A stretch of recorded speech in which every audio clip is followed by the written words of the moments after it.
এবং সিরিয়ালের ক্ষেত্রে আপনাদের কিছুদিনের মধ্যে একটা সুখবর দেব। একটি বিশাল নন ফিকশন এখানে হতে চলেছে, তার প্রায় আলোচনায় প্রায় লাস্ট স্তরে আমরা এসেছি।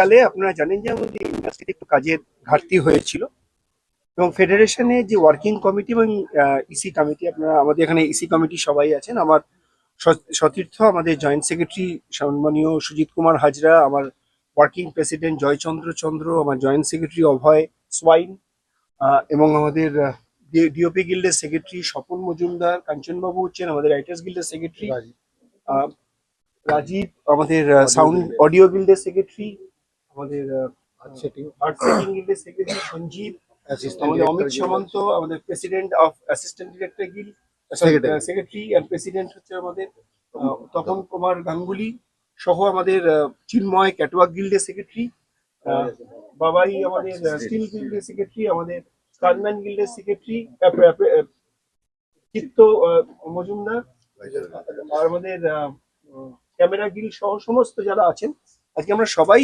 একসঙ্গে এখানে হয়েছি। ওয়ার্কিং কমিটি আমাদের এবং ইসি কমিটি, আপনারা জানেন যে আমাদের দুটো যে সর্বোচ্চ কমিটি, আমাদের প্রথম থেকেই লক্ষ্য ছিল যে করোনার পরবর্তীকালে আমাদের কাজ কি করে বাড়ানো যায়, কারণ অনেক টেকনিশিয়ানরা হয়তো বাড়িতে বসেছিলেন, কাজ পাচ্ছিলেন না। তো সেই লক্ষ্য নিয়ে ফেডারেশন একটার পর একটা আলোচনা শুরু করে বিভিন্ন ওটিটি চ্যানেলের সঙ্গে।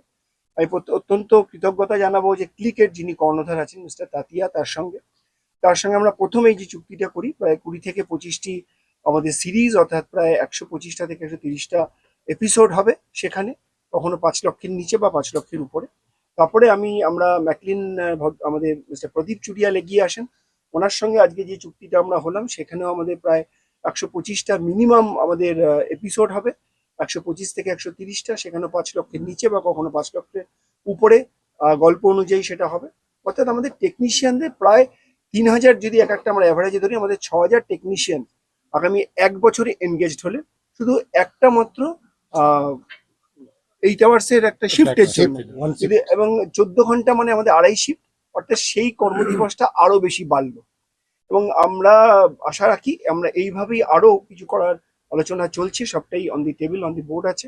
আশা রাখি আমরা আগামী দিনে আরো আমাদের টেকনিশিয়ানদের জন্য কাজ করতে পারবো। অলরেডি আপনারা জানেন যে আমরা আমাদের সিনেমার ক্ষেত্রে 33% আমাদের মজুরি বৃদ্ধি করেছি, সিরিয়ালের ক্ষেত্রে 30% আমরা মজুরি বৃদ্ধি করেছি। সিরিয়ালের সংখ্যা আবার বাড়ানো শুরু হয়েছে, আস্তে আস্তে সিরিয়াল বাড়ছে, এবং সিরিয়ালের ক্ষেত্রে আপনাদের কিছুদিনের মধ্যে একটা সুখবর দেব। একটি বিশাল নন ফিকশন এখানে হতে চলেছে, তার প্রায় আলোচনায় প্রায় লাস্ট স্তরে আমরা এসেছি। সেটা আমাদের এই কলকাতা বা টলিউড ইন্ডাস্ট্রির জন্য একটা মানে বলতে পারেন বিগ হিসাবে আসবে, বিশাল বড় একটা আমাদের আলোড়ন সৃষ্টি করবে।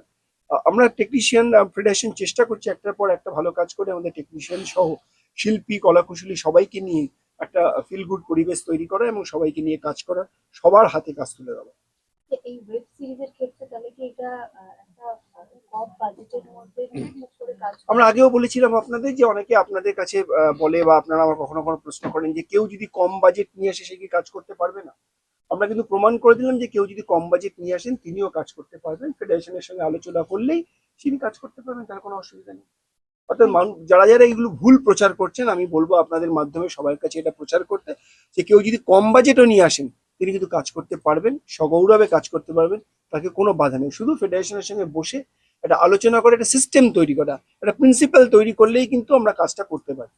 আমরা 5 লক্ষের মধ্যে যেটা বলছি মানে 5 লক্ষ টাকা, অর্থাৎ একটা বাজেট তো তৈরি হয় সমস্ত কিছু নিয়ে, একটা প্রি প্রোডাকশন, একটা পোস্ট প্রোডাকশন, একটা প্রোডাকশন, সমস্ত কিছু নিয়ে যে বাজেট তৈরি হয়, সেটা যদি 5 লক্ষ টাকার নিচে হয় এপিসোড, অবশ্যই পার এপিসোড বাজেট, তা যদি 5 লক্ষ টাকার নিচে হয়, তাহলে আমরা তাদের জন্য স্পেশালাইজ এই যে 18 থেকে 21 জনের মতন টেকনিশিয়ান, যে আমাদের যে টোটাল স্ট্রেংথ থেকে আমাদের প্রায় স্ট্রেংথ হচ্ছে ধরুন 42, সেখান থেকে আমরা কমিয়ে কিন্তু 18 থেকে 20-তে নিয়ে আসলাম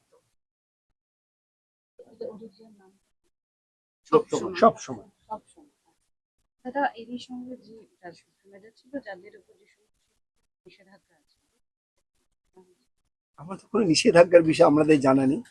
দেখুন এটা তো ইন্ডাস্ট্রিতে একজন ডিরেক্টর, ধরুন প্রদীপ চুরিয়াল, এবার উনি যে ওটিতে করবেন, কাকে কোন টেকনিশিয়ানকে নেবেন আমরা কিন্তু ওনাকে বলে দেবো না যে আপনি জয়কে নিন, কি আপনি সুজিত বাবুকে নিন, কি আপনি অভয়কে নিন, কি আপনি সঞ্জীবকে নিন, এটা আমরা বলতে পারি না। ইট ইজ হিজ চয়েস, ওনার যে টিম আছে বা ওনার যে আছে তিনি চয়েস করে নেবেন যে কার সঙ্গে তিনি কাজ করবেন। অ্যাজ ইফ সেরকম কোনো শিল্পীকে ডিরেক্টর কাকে পছন্দ করবেন আমরা কি কাউকে বলে দিতে পারি? তো সেরকম ভাবে যদি একজন ডিরেক্টর বা একজন শিল্পীর যদি মনে হয় যে আমি কাকের সঙ্গে কাজ করবো, তার যদি পছন্দ হয় কোন ডিরেক্টরের সঙ্গে কাজ করবো, সে একটা কলা কুশলীর তো অধিকার আছে। তাই সে কার সঙ্গে ফিল গুড পছন্দ করেন, তার কার সঙ্গে কাজ করা, কোন ডিরেক্টরের সঙ্গে কাজ করতে গেলে, কোন প্রডিউসারের সঙ্গে কাজ করতে গেলে তিনি ফিল গুড ফিল করেন, তো সেখানে তিনি কাজ করবেন। তারা যদি মনে করেন সবাই, এটা তো ফ্রিল্যান্স, এটা কেউ এখান থেকে কাউকে চাকরি করে না। তো যে যেখানে মনে করবে সেখানে তো ফ্রি, তার মনে হচ্ছে তার সঙ্গে তার ভালো তৈরি হবে, সম্পর্ক তৈরি হবে, ভালো কাজ করতে চায়, সে করবে, কোনো অসুবিধা নেই। এখন কোনো প্রডিউসার যদি দিনের পর দিন টাকা না দেন, তো যদি কোনো টেকনিশিয়ান যদি তার সঙ্গে কাজ না করেন, আমি তো জোর করতে পারবো না। কারণ তার যদি টাকা বাকি থাকে, দিনের পর দিন তাকে ওয়েজেস না দেওয়া হয়, তার টিডিএস জমা দেওয়া না হয়, এর প্রচুর আমাদের কাছে আছে, আপনারা জানেন অনেকে টিডিএস জমা দেয়নি, কিন্তু আমাদের কাছ থেকে টিডিএস কেটে নেওয়া হয়েছে, তো তার সঙ্গে টেকনিশিয়ান কি করে কাজ করবে? তো কাজ করা সম্ভব নয়। কিন্তু খুব পরিষ্কার প্রশ্ন, এখানে যেভাবে টেকনিশিয়ানরা যদি মনে করেন কার সঙ্গে কাজ করবেন, এখানে ব্যান্ড বা আপনাদের কথায় বন্ধ করে দেওয়া এইসব নিয়ে আমরা ওয়াকিবহাল। Thank you.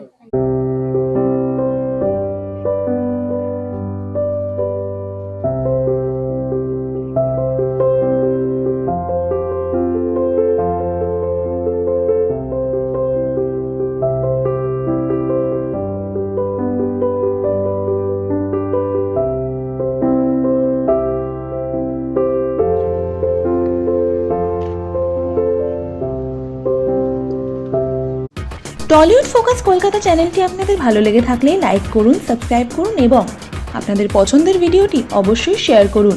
Tollywood focus Kolkata.